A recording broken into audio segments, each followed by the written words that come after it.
Picture a wooden cabinet about the size of a jukebox bolted to the floor of a shoe store.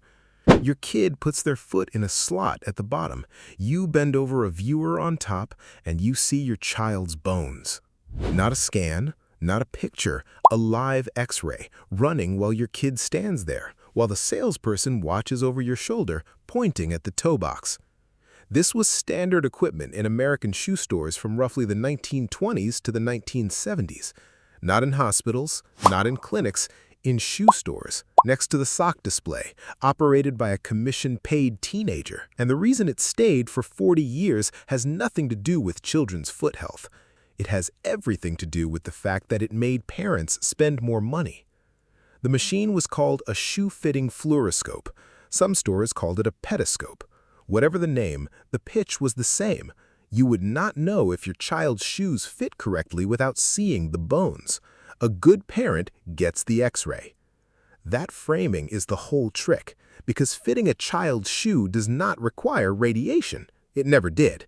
A trained fitter can assess a growing foot with their hands in under a minute. The X-ray added nothing clinically useful. It added theater. Here is what the theater accomplished. A parent stands at the viewer. They see bones. They look vaguely cramped.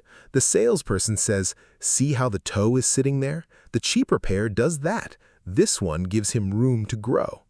The parent, looking at their child's skeleton under a glowing green light, does not argue. The upsell closes. The more expensive pair gets rung up. The machine paid for itself every single day. By 1950, there were an estimated 10,000 of these machines across the United States. Department stores had them, specialty children's shoe shops had them, some locations had two. The manufacturers advertised them in trade publications as a competitive advantage, not for health, but for sales. The marketing copy said customers trusted stores that had them. That would be bad enough, but then there is the radiation. Each session exposed the foot to somewhere between 0.5 and 8 roentgens, depending on the machine and how long the foot stayed in. Some studies put the dose much higher for older or poorly maintained units. The X-ray did not stop at the foot either. It scattered upward through the leg. Children whose cells divide faster than adults were more vulnerable to radiation damage. And children went back. The same kid, every time his feet grew, back in front of the same machine. Some families went several times a year. The salespeople had it worse. They stood beside these machines for hours every day, not looking through the viewer, but standing close enough to guide the parent, close enough that their hands and legs were in the scatter field regularly.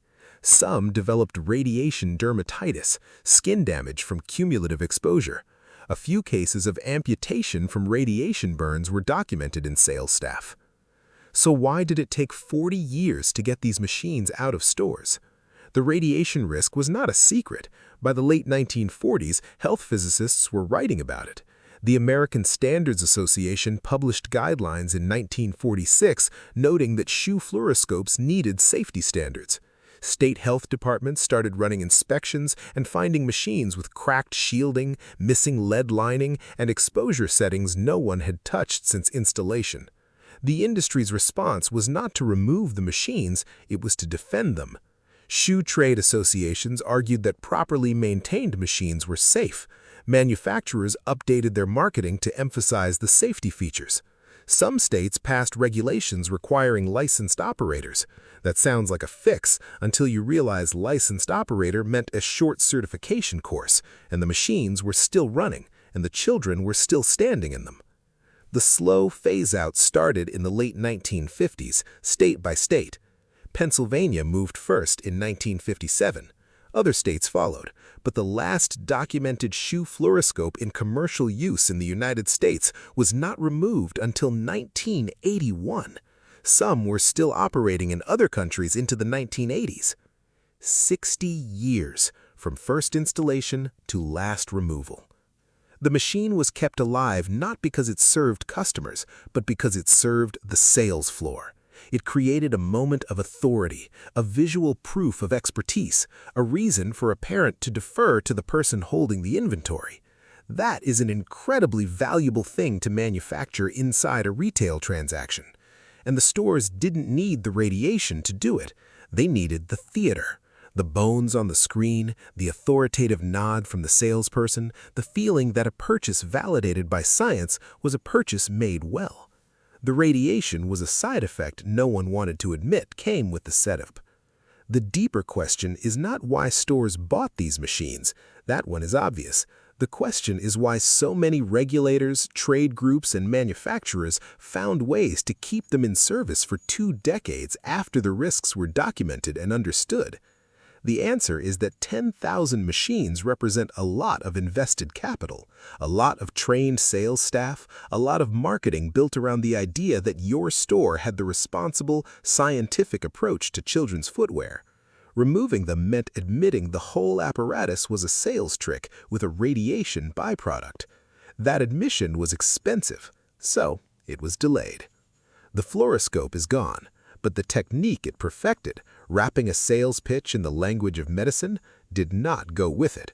The clinically proven label on a moisturizer typically reflects a study of less than 30 people with no control group. The doctor recommended tag on supplements often means one doctor signed off for a fee. The health consultant at the vitamin aisle is on commission. You saw at least one of these last week. The fluoroscope just lost the radiation. The machine was not a fitting tool. It was a lab coat bolted to the sales floor, and the dose it delivered had nothing to do with finding the right shoe size.